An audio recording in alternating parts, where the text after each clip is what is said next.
Hello, I'm John Rossi, a touring drummer with a love of all things animal. When I'm on the road, I visit as many zoos, aquariums... Hey, wait a minute. What's going on? Hey, what's going on there? Hello? Hello? Hello? We interrupt your regularly scheduled program to bring you Rossifari Zoo news. News you can use from the world of zoos and conservation. Every week, we bring you breaking news and analysis from around the globe, featuring the animals you love and the people who care for them. And here's your anchorman, John Rossi. Hi, hello, how are you? Welcome back to Rossifari Zoo News, your look at everything going on in the world of zoos, aquariums, conservation, and general animal weirdness. We'll start off talking about some stuff from my life this week. So I got to spend some time at a couple of cool facilities this week. I actually got to go to Southwick Zoo and catch up with our good friend Danny Larson. And actually, Emily Macinda, who used to be Emily Begay, when you heard her on here last, was there, and the whole team, really. And you're going to be hearing from them on Tuesday in the interview episode. And along with them, I also got to hang out with John Simcox from the Talon Ridge Raptor Institute. And that is a relatively new facility. And John was actually there picking up his first ever bird for the facility, which was hand-reared by Danny. So you're going to get to hear that whole story on Tuesday. But as you can imagine, it was a great time, and a lot of the team joined me for dinner afterwards, and it was just fantastic. So I am really excited to share all of that with y'all. And then the day after that, not for the podcast, but just because we love it there, I did go to Roger Williams Park Zoo and hang out with some tree kangaroos and some keepers who you've heard on here before that we just love. So it was a really, really good time. And then after that, I headed down to the Harrisburg area where I got to hang out with Miles and actually even got to spend some time with my parents who visited. Now, one of the more special things about hanging out with Miles this week was that it's his last week of school. As a matter of fact, the day this episode drops, Miles will be in his official last day of the fourth grade. And this is a little bit different than when I was a kid, but the way the school district works now is they have 4 schools that kids go to. So when I went to school, it was 1st through 5th, then 6th through 8th, then 9th through 12th. And those are the 3 schools.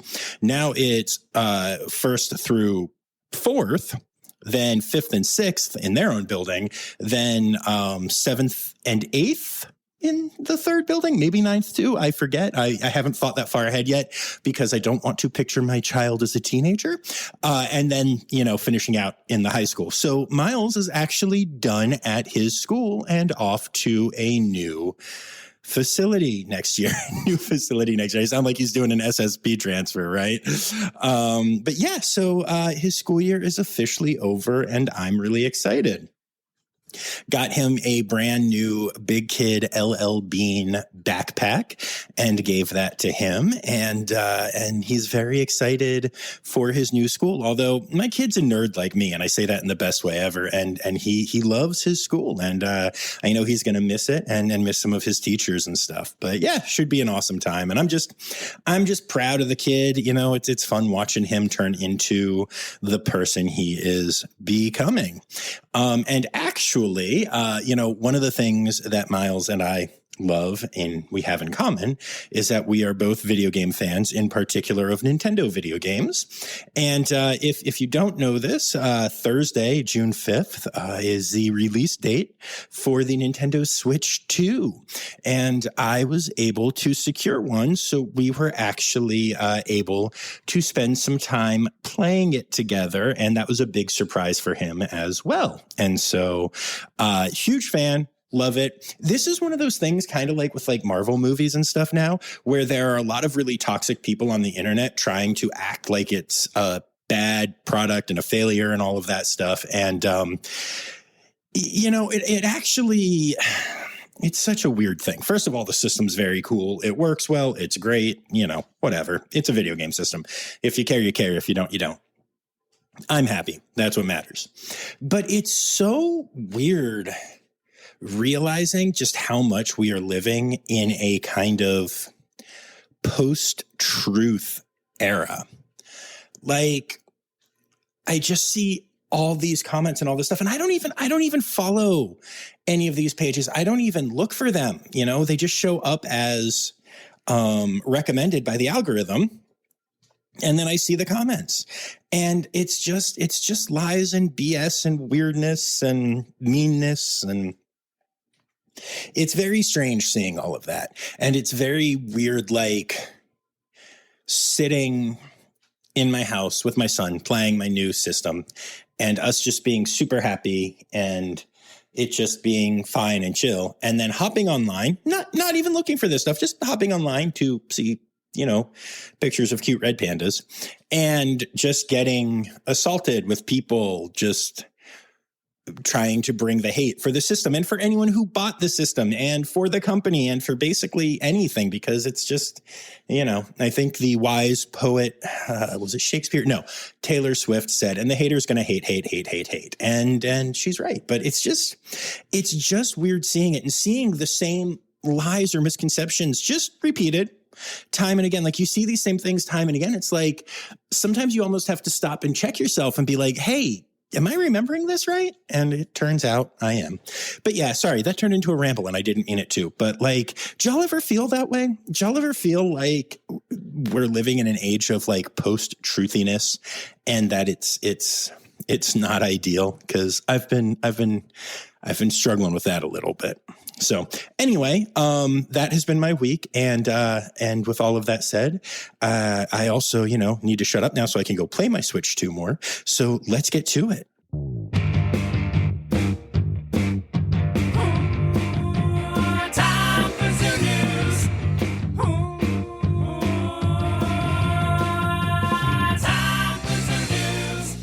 All right, so we're going to start off with our headline story, which is that it is Pride Month. And there are two things we need to talk about pertaining to this being Pride Month.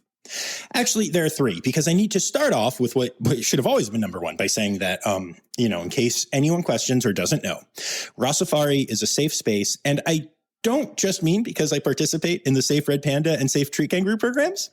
I support all people. All people are welcome here. And though I am not a part of the LGBTQIA community as a member, I am a fierce ally who will stand up for and support the community in any way that I can. I love my queer community member friends and all of the craziness that has ensued in our lives together. And I don't mean any of it is crazy because y'all are queer, but because we're all a little crazy and hanging out and it's a good time. So Rossifari is an absolute safe space. And I support all of the Pride stuff that is going on right now. Woohoo! Yay, Pride. And so the second thing that I need to talk about pertaining to all of this is that, as happens every year, many of the zoos and aquariums out there have been posting Pride posts and inviting people to Pride events at their zoos and aquariums and stuff. And this is fantastic to see. And I feel like it's happening a lot this year. Like, it feels like it's happening more than it has in years past to me. Maybe that's just because I get lots of things because algorithm. I don't know, but I like it. And I highly recommend attending one of these events if you are able to, regardless of whether you're a part of the community or not. They are fun and they're cool and they support the facilities we love as well as people that we are lifting up this month. So go do the thing. But of course, the internet exists, and we were just talking about this in the intro when I rambled on. But there are a lot of keyboard warriors who are opposed to the, quote, woke mind virus, I think they're calling it nowadays, what we used to call love and compassion. But they're out there saying stupid things on these posts. So another awesome way to support both the queer community and the facilities that you love is to hop on social media and to post positive comments lifting these facilities and these events up. Give them likes, comment that they sound great, and like other comments that say they sound great, and just be a force for positivity on the posts. Now, I personally recommend just bringing light and not attacking the attackers, as that's often what they want. Trolls are looking for that engagement. And also, if you get a whole thing going, those comments rise to the top of the list of what people see.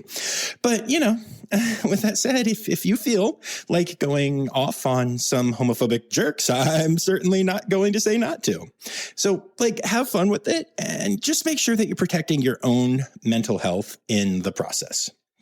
But yeah, I love doing this, and I love that I know that the Rossifari community does this, and I want to remind you to and to encourage more of it, because it's just such an awesome way to support good people, good facilities, and the queer community at a time when it is being attacked and mocked worse than it has in many years. And honestly, it's not like it ever hasn't been. So, good way to support all of that, just all of that, which is awesome. And then there is a specific Pride and Zoo story that we do need to get into. There was some controversy this last week with the Philadelphia Zoo and an organization called Philadelphia Family Pride, or PFP, surrounding a literacy event the zoo was hosting. And I'm just going to read the Philadelphia Zoo's full statement here. So they said, last week, Philadelphia Magazine and the Philadelphia Inquirer reported that Philadelphia Zoo uninvited a drag artist from its new public literacy program on June 3rd. The zoo takes full responsibility for the frustration and hurt it caused. PFP chose to withdraw from the program as a partner in solidarity with the performer. Philadelphia Zoo extends our sincerest apologies to the drag artist, PFP, and the greater LGBTQIA+ community. In this instance, the zoo did not reflect our values or support our LGBTQIA+ partners in the way we should have. Philadelphia Zoo will continue to be a place where all individuals are welcome. We are committed to continuing our partnership with PFP and the LGBTQIA+ community in the region to foster a community of safety and inclusion for everyone. At this time, PFP and the zoo are engaged in ongoing discussions to ensure that our shared goal of safety and inclusion for all becomes a reality. PFP's vision is to create a fun, reflective, and supportive environment where our diverse identities are valued and nurtured while working to promote a more just world. The board of directors for Philadelphia Family Pride is encouraged that the zoo reached out with the intent to continue conversations to create ongoing partnership opportunities for LGBTQIA+ families and our kids, not just for the month of Pride, but throughout the calendar year. By reaching out to PFP at a time when the drag community continues to face unjust vilification and attacks, the zoo is demonstrating its willingness and commitment to continue to connect, learn, and grow with the LGBTQIA+ community of Philadelphia. PFP will continue to partner with the zoo to realize our mission of building community through education, advocacy, and family-centered events. Our two organizations share a fundamental value: inclusivity and community. Philadelphia Zoo has always been an industry leader, and through an ongoing partnership with Philadelphia Family Pride, we will continue that tradition of excellence for all families and communities in the region. So that was the full statement, and it was long, but I thought it was worth, reading all of it. The response that I have seen, both online and in the real world, IRL, as the kids say, has been wildly mixed. Some people take the statement at face value, say that the fact that the zoo owned their mistake and is partnered with this organization says all that you need to say, and that they're trying to do the right thing. They screwed up and they're going to fix it. Other people are very hurt and say unsurprised by this, and feel like this letter that was put out, the statement that was put out, is just we screwed up. Whatever, we're going to say this and not move on. And other people made it clear that they want to actually see the zoo take steps to prove that this was a fluke before they forgive the zoo, if you want to put it that way. And I am a straight cis white dude. So like, I don't get to tell people how to feel about things at all, ever. And I certainly don't know what it feels like to have a member of my community be rejected because of who they are. I don't. I don't. And I know that. But I will say this. One of the great things that I have learned in the world and in trying to be a good ally is that people constantly say that we want to watch people improve and we want to see people learn and do better. And I feel like, and again, I'm not a person who has been downtrodden, so this is easy for me to say. But I do feel like there needs to be some grace to allow for learning, not even learning, yes, learning, but also for fixing mistakes. If you're willing to take ownership of a mistake and you truly work to make the situation better, then I respect that. So if the Philadelphia Zoo does actually move forward with PFP, which it seems like they're going to, and actually creates events and works to increase inclusivity and make sure that this was a one-time fluke, cool. That works for me. Again, if you're a part of that community or even just an ally who doesn't feel that way, cool. And if you want to tell me that I'm wrong or dialogue about this, my DMs are open. I'm happy to have that conversation and keep learning because that's what we all want to do, right? But I will say that growing up where and when I did, I used to use like a lot of words that are offensive that I didn't even realize were offensive at the time and stuff or what they really meant or whatever. And I'm very grateful for the people who taught me and had grace towards me in those moments because that's how I learned and that's how I became an ally. So I think that's worth considering. And I do appreciate that the Philadelphia Zoo fully owned what they did.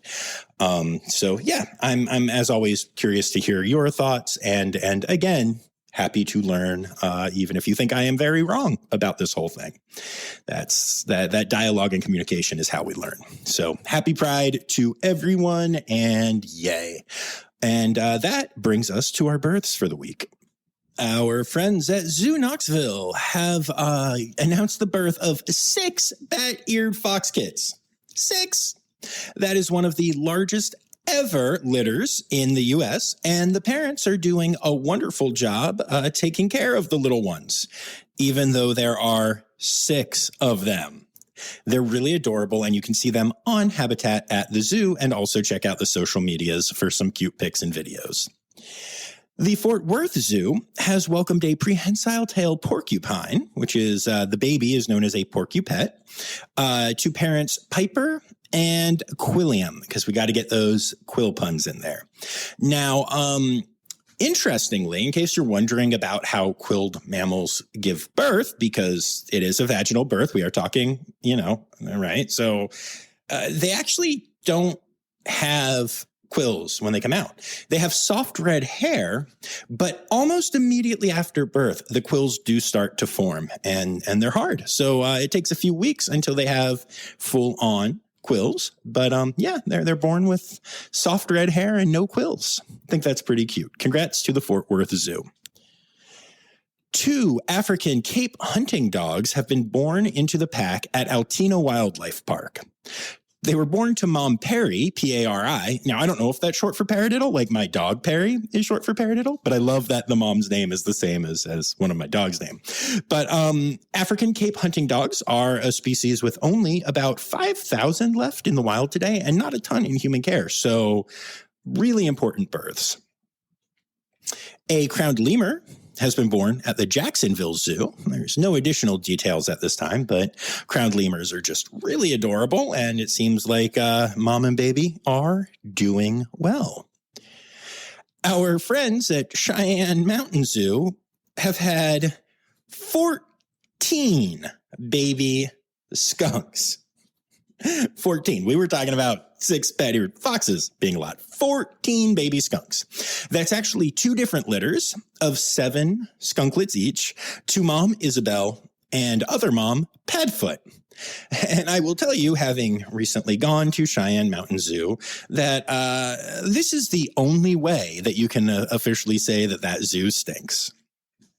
And then last but not least in births, Smithsonian's National Zoo has welcomed 8 black-footed ferret kits at their Front Royal campus. Now, these were born to mom Aristides, and don't forget, this is a species that was extinct in the wild for quite a while, and recovery plans are still ongoing, and it's very exciting stuff whenever these kits are born. So yeah, very cool stuff, but that does move us on to our deaths for the week.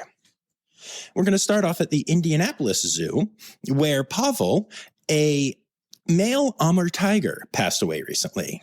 Pavel was 18 years old, or almost 18 at the time of his passing, and the median in human care is 15.6, so old man. The female there is still on exhibit, and don't forget, Amur tigers are one of the most endangered species in the world, with less than 500 remaining in the wild.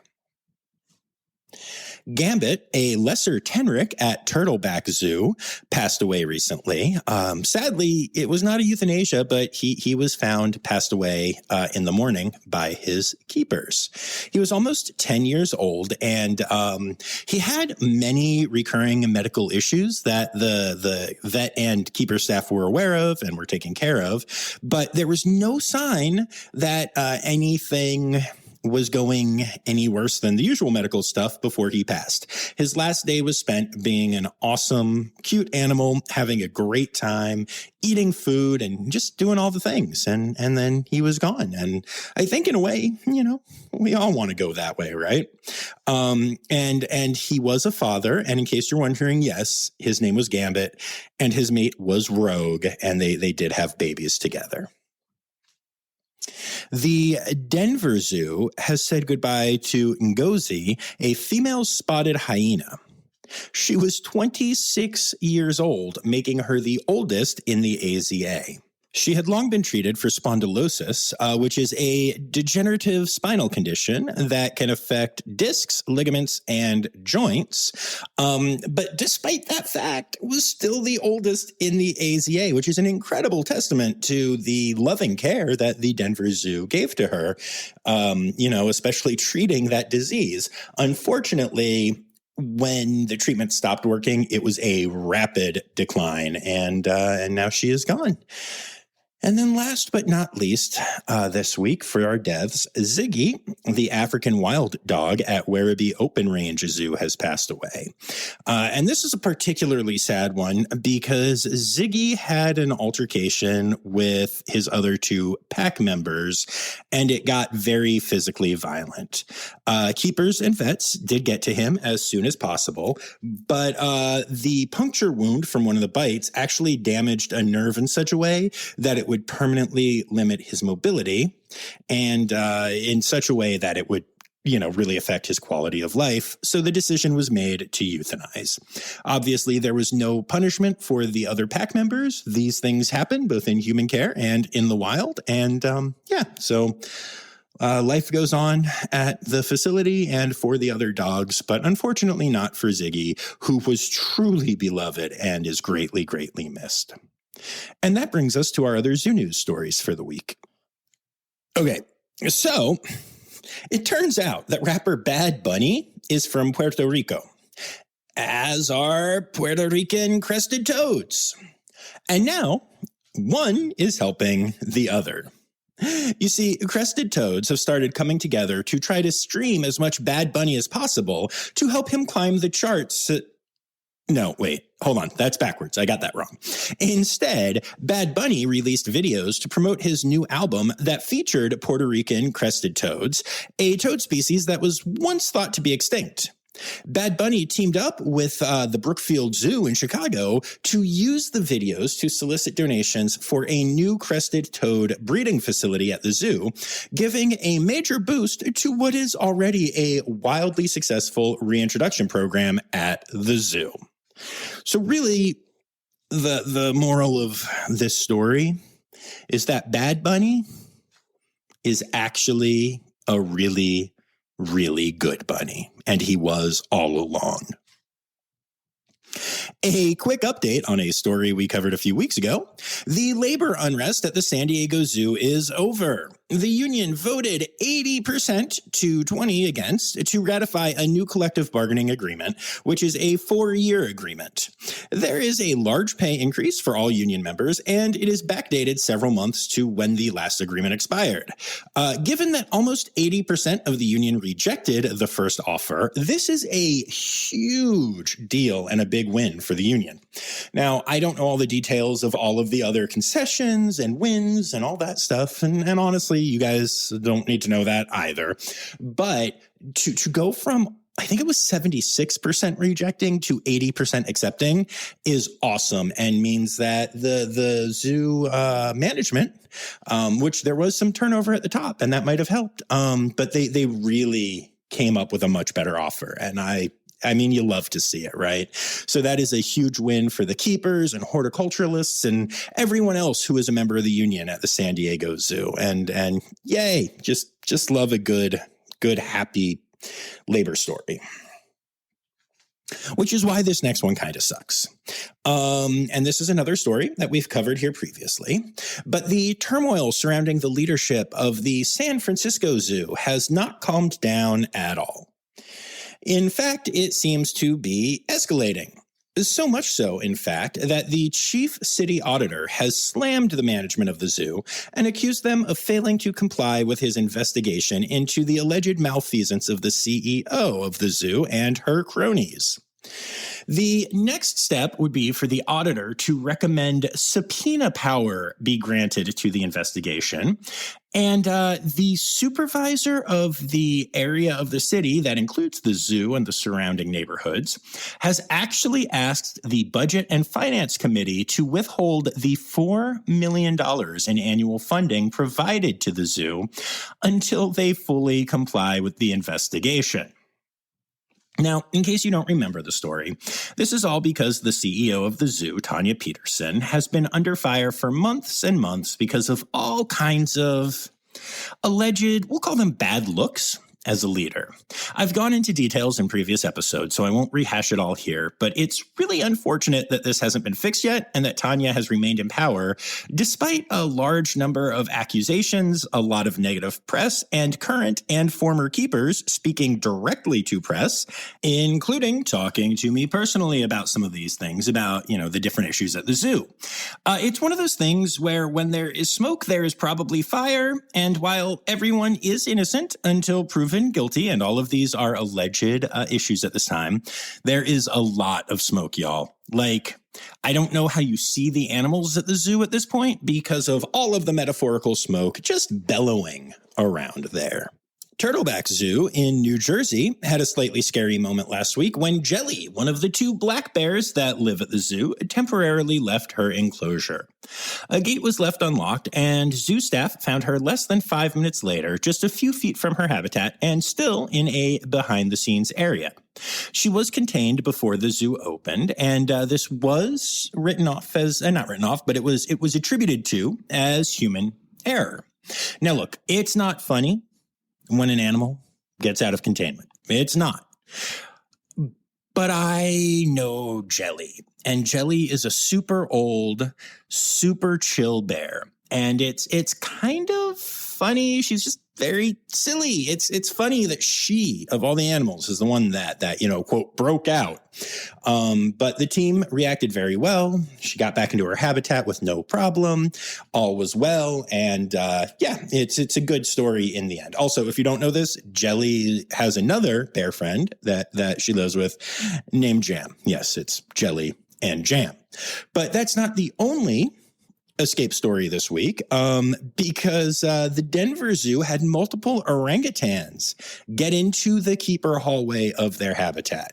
Now, they had no access to anywhere outside the building or to the public, and it was almost immediately discovered. And, the zoo, much like Turtleback, has policies in place to handle these situations, and they worked perfectly. Animals went back to where they were supposed to be. All is well. No one was hurt, but pretty freaky that 2 different facilities had issues recently. Now, I love to share these stories, even though they're sad. But the San Antonio Zoo has announced that Tao the lion has transitioned to hospice care. Tao is nearly 18 years old and one of the oldest lions in the United States. And you know, it's sad. Obviously, that he is entering his end-of-life care. But I love when facilities mention this and let people know what's going on with the animals that they have loved. And I think it's really cool. And it will also make the eventual announcement of Tao's passing much easier to take because people knew what was coming. I love when zoos do this. I know you can't do it for every animal, but I think it's pretty darn cool when they do. So props, along with lots of love being sent to the San Antonio Zoo. And then last but not least in zoo news this week, we don't normally announce new animals at facilities, but the Erie Zoo has gotten a binturong. Sheba, a binturong from Brookfield Zoo, is now calling the Erie Zoo home. Sheba is shy, but really beautiful, and I cannot wait to get down to the Erie Zoo to see her. Yay, new binturong. And that brings us to... Stereotypical Animal Podcast theme song. Here to bring you to conservation news. All right, so there was a huge conservation success story this week that I want to start this section with. Grace Gorillas, which stands for Gorilla Rehabilitation and Conservation Education Center, rewilded 4 rescued Growers gorillas in the eastern part of the Democratic Republic of the Congo. This is the first time that Grace has been able to reintroduce eastern lowland gorillas back into the wild. Many organizations, including the Cincinnati Zoo and the Disney Conservation Fund, help to pay for Grace and were involved, on multiple levels. But at the end of the day, this is a success story for Grace itself. And it's really cool to see that and to see, how these partnerships come together. And rewilded gorillas. You love to see it. And then also, this is conservation news and it's another week. So we've got another couple rediscoveries. First of all, an Asian small-clawed otter was spotted in Nepal last year and has been confirmed that it was there recently. This is the first time that the species has been seen in Nepal in 185 years. So that's a long time. So whether this is them coming back to the area or maybe they were just secretly hiding really, really good, it's hard to say. But either way, it is a really great conservation story. And WWF is already working on taking care of the species in the area and conserving them and trying to build a population there. And then a grasshopper species that was believed to be extinct for over 40 years has also been rediscovered. The Monte Gordo grasshopper was rediscovered in its original range on Sao Nicolau, an island in an archipelago named Cape Verde, which is located off the coast of Africa. So 2 rediscoveries, very exciting stuff. The female grasshopper in particular is very elusive, and so even though this rediscovery was made, still hard to keep track of everything going on with them, but they're trying to get population numbers and figure out how best to save this species. The government of New South Wales in Australia has a new method of helping wildlife cross roads. Many roads in the area, especially in faster corridors, have fencing and barriers on the side. And they have created a fauna escape hatch, which is a climbable post that koalas can use to exit the road if they are in one of the corridors, in the area that is blocked off. And they can use it to literally climb up and kind of hop down on the other side away from the cars, which seems, like the right place for a koala to be. I mean, that's my opinion anyway. And then last but not least, in conservation news this week. I've been wanting to touch on this story for a while now, and I think it's time. So 4 lynx were released in Scotland earlier this year in what is believed to have most likely been an illegal rewilding effort. So it turns out that certain British conservationists believe that the structure of some laws in the country prevent the necessary rewilding of certain species. And over the decades, there have actually been multiple attempts to kind of go rogue and reintroduce small populations of various species that are extinct in the area back into the wild there. And it's not always done super well. So it seems like these 4 lynx were the latest species to get this treatment, but the government did step in and confiscate the animals from the wild. And that's a good thing because it appears that the animals were rewilded without being prepared for life in the wild. 1 has already passed away, and the other 3 were in quarantine at the Edinburgh Zoo. But they have now moved to their forever home at Highland Wildlife Park. Now, I want to be clear that there's no way to say for sure if it was a rogue attempt at rewilding, but it does seem likely, and whether it was that or a release of illegal pets or whatever, it's not great. I'm actually really glad the government stepped in, but yeah, there is still a large-scale and long-running campaign to reintroduce lynx into Scotland. You know, if they've actually been prepared properly and if it's done legally and all of that stuff. We'll see if it happens. But that brings us to... It's time for other news. It's time for other news. Hey, now, right now, it's time. It's time for other news. Hey, it's a segue to the part called other news.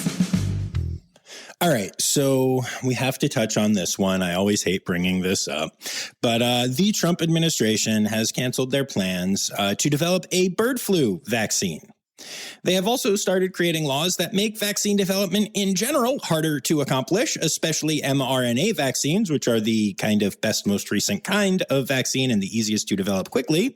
And they have also even started questioning whether vaccines are actually, good and work and don't cause autism. So, how I have repeatedly said it seems like bird flu isn't going anywhere. Well, now it seems to really not be going anywhere. And it sucks. And I hate it. And I get so frustrated. I've had a couple of listeners, not a lot of you, but a couple, say that you've had to stop listening, or well, they've had to stop listening because I'm not talking to them because they're not listening to the podcast because we keep bringing up things the Trump administration is doing. And by the way, these are not pro-Trump people. These are people who literally cannot even stand to hear anything political anymore in the United States. And I get it. I totally get it. It sucks, but I feel like I need to keep talking about it because only when it's important, but it just keeps being important, y'all. And it sucks. Yeah. Okay. But one other news story, one other squared news story. A pet zebra got loose in Rutherford County, Tennessee recently. The zebra was seen on the highway, literally weaving through traffic, which, fortunately got a lot of calls to the police who were able to get it back home. But this does serve as yet another friendly reminder that it's not the best idea to have crazy exotic animals as pets. But hey, at least the owner of the zebra didn't claim it was an emotional support zebra like the tiger guy did last week. So we got that going for us, which is nice. Animal holidays. Animal holidays. And that brings us to our animal holidays for the week. So June is Zoo and Aquarium Month, World Oceans Month, and Orca Month. And then for our individual days, we've got the 6th, which is World Caribou Day, the 7th, which is Butterfly Education and Awareness Day, and International Ungulate Awareness Day. The 8th is World Oceans Day. So this is funny. This is kind of funny. The 9th to the 13th is Wild Turtle Week. The 9th to the 15th is Sea Turtle Week. I don't get it. Are the last 2 days of that specifically for sea turtles that are in human care? Sea turtles are mostly wild. Anyway, I digress. And then the 12th is Cougar Day. So if you see any older women that are pursuing young guys, I'm kidding. It's real cougars. And those are your animal holidays for the week.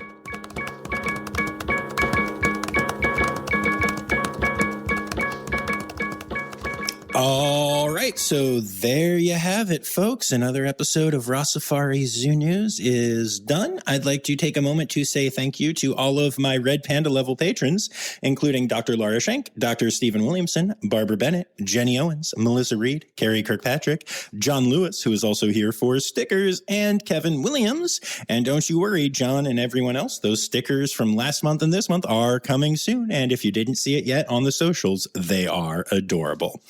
I'd also like to say thank you to everyone who contributed to this week's episode, including Anya Keene, Colleen Linehan, Kim Cooley-Croninger, Carrie Kirkpatrick, Kevin Williams, Emily Rockbuck, Kristen Khalil, Jay Meredith, Ken Tryon, Dr. Laura Schenk, Dr. Natalie Taco, Rowena White, Jacob Zinn, Barbara Bennett, Maddie Pats, Ali Malensky, Kay Malensky, The Malenskys. Oh, and speaking of the Malenskys, they are currently in Africa with Katie Adamson Conservation, and they are doing cool conservation work out there. And it turns out that they're not the only Rossifari family people that are on this trip. Elizabeth Johnson, who has been on the pod multiple times and also is the host of the Mothering Wildlife podcast, is also out there with them, and they all got to meet and have fun. So yay, Rossifari people doing conservation work while I sit on my butt playing a Switch too. So, hey, I'm making the podcast. Anyway, I just think that's really cool, and I'm sending all the love to the team out in Africa. But back to the list. Sam Evans, Dr. Zoe Rossi, Elizabeth Charles, yes, I have thoughts about lynxes. Sarah Gilsell, and Yoshioka, Crystal Chapman, and Amanda Berg. Thank you all so much for contributing to this week's episode. We'll be back here on Tuesday with a new interview episode from Southwick Zoo. And until then, remember, friends, the words newsy credits backwards are Steider Kiswen. The Rossifari podcast is produced, hosted, and engineered by John Rossi. Editing and fact-checking by John and Dr. Zoe Rossi. Our theme song is Sevens by Nathan Burke, performed by Nathan and John.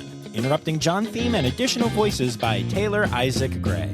You can reach John directly on Instagram and Facebook at Rossifari or by email at rossifaripod@gmail.com. Rossifari is part of the Daydreamer Media Network. Now, stop listening to me and go visit a zoo.